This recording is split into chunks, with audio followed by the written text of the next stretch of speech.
আমার নাম ডক্টর তরুণ কুমার আদব, বজবজ বিধানসভা 156।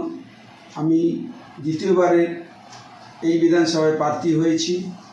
আমার ভোটারদের কাছে আবেদন, সবাই কিন্তু এবারে পরিবর্তনের অংশ নিন। আমরা বজবজের উন্নতি সারা ভারতের সাথে করব এবং দেখবেন এই পরিবর্তনের ফলে আমার বাংলার বেশিরভাগ শিক্ষিত মানুষ এবং যারা অশিক্ষিত তাদেরও কাজের ব্যবস্থা আমার সরকার করবেন। নির্বাচন ধর্মযুদ্ধ, কুরুক্ষেত্রের ধর্মযুদ্ধ, এবার আপনাকে আবার টিকিট দিল, কেমন লাগছে প্রথমে জানেন? প্রথম কথা, আমরা কিন্তু 2000 সালের পর থেকে অটল বিহারীর নেতৃত্বে আস্তে আস্তে আস্তে আস্তে মানুষের মধ্যে পরিবর্তন যে দেখেছি, ধীরে ধীরে কিন্তু বজবজ বিধানসভা এখন যে তার জায়গায় এসেছে এবং আমরা বলতে পারি এখানে 100% আমরা জিতব। আপনারা মিলিয়ে নেবেন রেজাল্ট বেরোনোর পরে। কতটা গুরুদায়িত্ব নেবেন এবারে আপনার এলাকা থেকে, আর কি কাজ আপনি করবেন জেতার পরে? আচ্ছা, প্রথম কথা, আমরা বাংলায় দেখেছি যে সিপিএমের আমলের যে সন্ত্রাস ছিল সেটা 1000 গুণ বেড়ে গেছে। বিরোধী শূন্য করে দিয়েছে এই তৃণমূল সরকার এসে। যদিও প্রধানমন্ত্রী অটল বিহারীর সময় এই মহিলা মুখ্যমন্ত্রীকে উনি হাত ধরে টেনে তুললেন, সারা ভারতে রেলমন্ত্রী হিসাবে প্রতিষ্ঠিত করে আমাদের বাংলার নাম সেই সময় কিছুটা বাড়ল। কিন্তু উনি যখন সরকারে এলেন এই বিজেপির সহায়তায় এসেই কিন্তু প্রধান শত্রু হয়ে গেলাম আমরা যারা ওনাকে হেল্প করলাম, সেই বিজেপি।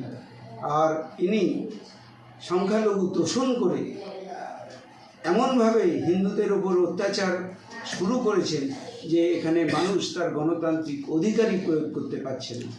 আমরা চাই এখানে সবাই একসাথে, যারা ভারতকে মা মনে করে এবং ভারতের যে দ্বিতীয় স্বাধীনতার সময় হয়ে এসেছে সেই যুদ্ধে অংশগ্রহণ করে। মানুষ স্বতঃস্ফূর্তভাবে সেটা চেষ্টা করছে, ভিতরে ভিতরে ফুঁসছে। একটু ভোট দেওয়ার সুযোগ আমরা যদি বিজেপির তরফ থেকে এবং সেন্ট্রাল গভর্নমেন্টের তরফ থেকে এবং মিলিটারির সাহায্য পাই, তাহলে মানুষ কিন্তু এবারে দেখবেন এদের সিট 100 নয় 50-এর নিচে নেমে যাবে। আপনি কি করে আশা করছেন যে যেভাবে প্রধানমন্ত্রী ব্রিগেডে আসার সময় যেভাবে বিজেপি কর্মীদের ওপর আক্রমণ করা হয়েছে, কি করে মনে করছেন এই 2026 নির্বাচন ফেয়ার ভোট হবে বলে আপনি মনে করছেন?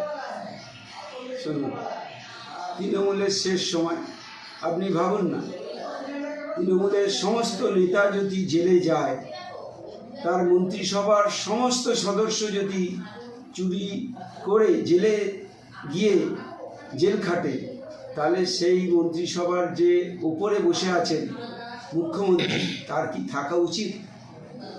ভারতের ইতিহাসে দেখুন, তারা সঙ্গে সঙ্গে পদত্যাগ করে। যেখানে লজ্জাহীনভাবে তিনি শাসন করছেন, আমরা এর উদাহরণ বাংলায় দেখিনি। আমরা তো নেতাজির বংশধর, আমরা সূর্য সেনকে পেয়েছি, প্রীতিলতা ওয়াদ্দেদারকে পেয়েছি।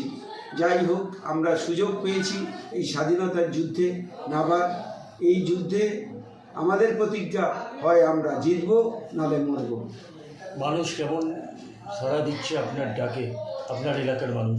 প্রত্যেকটা মানুষ, আমরা যখন প্রচারে যাচ্ছি নীরবে, এবং যাদের একটু সাহস আছে তারা বাড়ি থেকে বেরিয়ে এসে আমাদের সাথে হাত মেলাচ্ছেন, আমাদের লিফলেট নিচ্ছেন এবং তারা বলছেন আর চিন্তা নেই ডাক্তারবাবু, এবারে কিন্তু আমরা সাহস নিয়ে সকাল সকাল ভোট দিতে বেরোবো। প্রতিটা বুথ আমাদের নিজেদের বাড়ির মতো সুরক্ষা করে আমরা এই বজবজ বিধানসভায় বিজেপিকে প্রতিষ্ঠিত করবই। কত পার্সেন্ট আশাবাদী আপনি জিতবেন? অবশ্যই 100%। আপনারা রেজাল্টের সাথে মিলিয়ে দেখুন, আর রেজাল্টের পরে আশা করি আপনাদের সাথে আবার আমি মিলিত হব। আচ্ছা দাদা, এসআই জন্য ভোট বাদ যেতে, তবু টিএমসি বলছে যত ভোট পড়বে বিজেপি একটাও ভোট পাবে না, এটা ঠিক কথা। আচ্ছা, এসআইআর দেখুন, এসআইআরের ফলে আমরা জানতে পারলাম কত অন্য দেশের নাগরিক, বাংলাদেশি, মায়ানমার, পাকিস্তানি, তারা আমাদের এখানে আধার কার্ড, ভোটার কার্ড করে নিশ্চিন্তে ব্যবসা করছে, আমাদের ছেলেদের সমস্ত চাকরি খাচ্ছে। আমরা চাই এই যারা ভারতের অধিবাসী নয়, এসআইআরের মাধ্যমে তাদের নাম বাদ গেছে এবং তৃণমূল আশ্রিত যে বিএলওগুলি আছেন তারা নিজেরা ভুল করে যাতে লোকের মাধ্যমে বিক্ষোভ হয় সেইটাই করেছেন। এবার যারা নিজেরা ফিল আপ করেছেন তাদের কিন্তু কোনো অসুবিধে হয়নি। এবং আরেকটা ব্যাপার, সেই সমস্ত বিএলওরা যারা ধরা পড়ে গেছে তারা কিন্তু সাসপেন্ড হয়েছে। এরপরেও কিছু সাসপেন্ড এর মধ্যে খুব সম্ভবত হবেন এবং যারা আন্ডার স্ক্রিনে আছেন অধিকাংশই কিন্তু বাদ যাবেন।